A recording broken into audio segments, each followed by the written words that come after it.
Hello, everybody, and welcome to the very first episode of Histories Greats, where we talk about all the great rulers from ancient history. And today we're starting off with Cyrus the Great, the person who created the Persian Empire.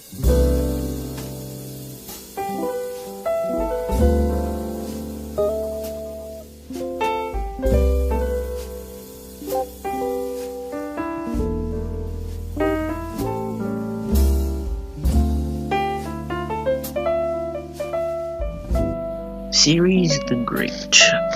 The one, well, not really the one, but the guy who made the Persian Empire for what it was, the greatest empire the world had ever seen at that time period, all the way back around 559 and 530 BCE, which is when he was from Rome.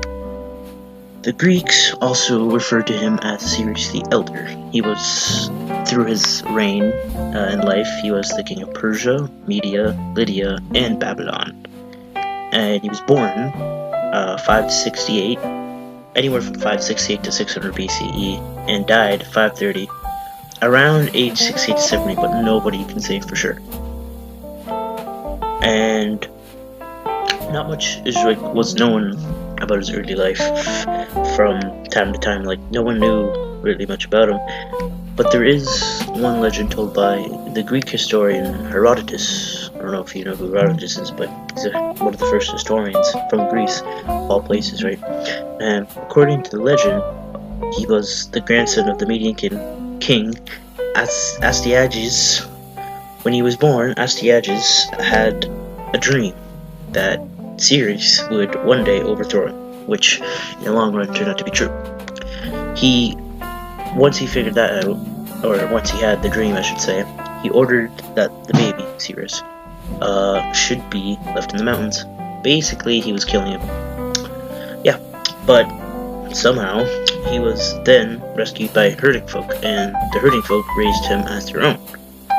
And by the age he was 10, it became apparent that Cyrus was noble born. So when King Astyages heard that he was still alive, he allowed him to come home to his birth parents. Now, I don't know how much of that is true, but it's still pretty cool anyways. It's still cool to think about how, basically his early life is recorded in nothing but a legend by Herodotus, which is pretty cool. And around the age of 22, he took over the throne as the king of Anshan. At this time, Anshan was still a part of the Median Empire, right? And let me just tell you that, like I said earlier, King Astyages had a dream that Cyrus would one day overthrow him. And, funnily enough, in 549 BC, he led a revolt against the Median Empire. And then he conquered all of Media. So he's had a pretty interesting life, but even though if not much is known about his early life, we still have the legend and whatnot by Herodotus there. So we come in with the battles, some of the ancient battles he fought in, right? Some of them, we're not going to list all of them because there is a lot, but we'll list some of the first ones that he fought in. So the Battle of Herbia, which is after the Persian revolt against Media, right? It was the very first battle, the official first battle between the Persians and the Medians around 552 BC, so after the revolt, which wasn't really considered a battle. The Persians won. Well, yeah, the Persians defeated the Median Empire. The success from this battle led to the creation of the First Persian Empire, and it also began King Cyrus's decade-long conquest of all the known world, which was pretty freaking big.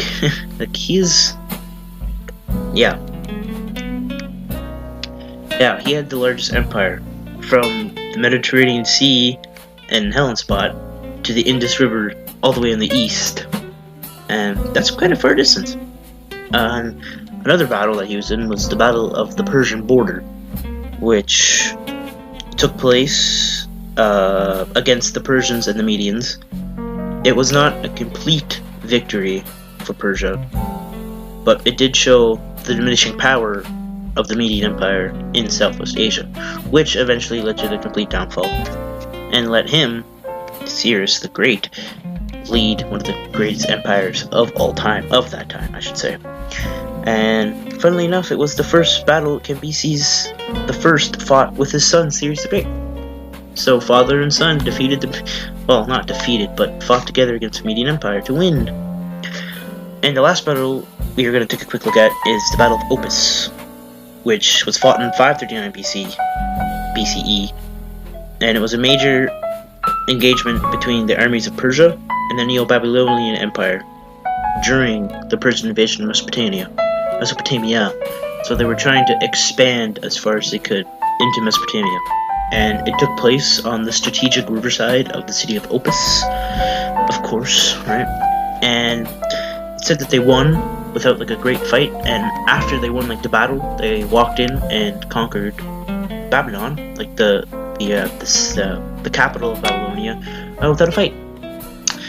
And then he was redeemed king of the Babylonian Empire as well. See, one of the great things about Cyrus the Great was, even though he conquered other lands, he still, like, he didn't force any religion upon people, or he didn't force anything upon people. He let them just be them. Like, when he conquered Babylonia, he freed the Jews from their captivity, and it's in the Bible, and that's what he's famous for in the Bible. He's famous for freeing the Jews that were captive in Babylonia and allowing them to return to their homeland, which is really cool. Another thing to take note of is that even though he was conquering them, he respected the customs and the religions of the lands he conquered, and it is even said that sometimes he would participate in some of the religious cultures and customs that happened there. For his long 30-year reign, he was amazing. Yeah, he is ranked higher than Alexander the Great by many historians, like, ever, because not only did he create the Persian Empire and expand it to unbelievable lengths, but because his system and everything he did was so inclined and perfect that there was no revolt or anything. The way he lost his power was when he died, and then his son took over. So even by that, he was still, like, great. Like Alexander the Great, he did defeat, like, he demolished his empire, but he still failed to provide a stable alternative when he was doing great already. He also had 2 sons and 1 daughter. One of his sons was named after Cambyses the First. I think it was Cambyses the Second was his name, of all things, right? And he took over for him before Alexander the Great demolished the Achaemenid Empire.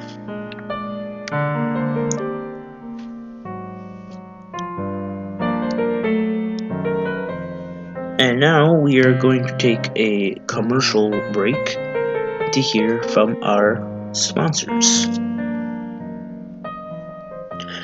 Today's sponsored process is Coca-Cola Zero. Same great Coke taste, but now with 0 added sugar. Now with an added hint of vanilla, cherry, and orange. And to know about this, you can click on the link in the description below and use code Histories Greats to get 10% off your first case of Coca-Cola. Now we go right back into it. So, the legacies that he left behind, there's not many, right? He was a great leader and all, and he shaped government for like what it is today. One of the most famous things that in his time that he did is known as the Series Cylinder, which is also sometimes referred to as the very first bill of human rights. And it's amazing because almost like 2,600 years later, it still shapes contemporary political debates, cultural rhetoric, and philosophy to this day. And that's just really amazing. And it was written in Babylonian cruciform, and it announced the series' victory as its intention to allow freedom of worship to communities displaced by the defeated ruler Nabonidus.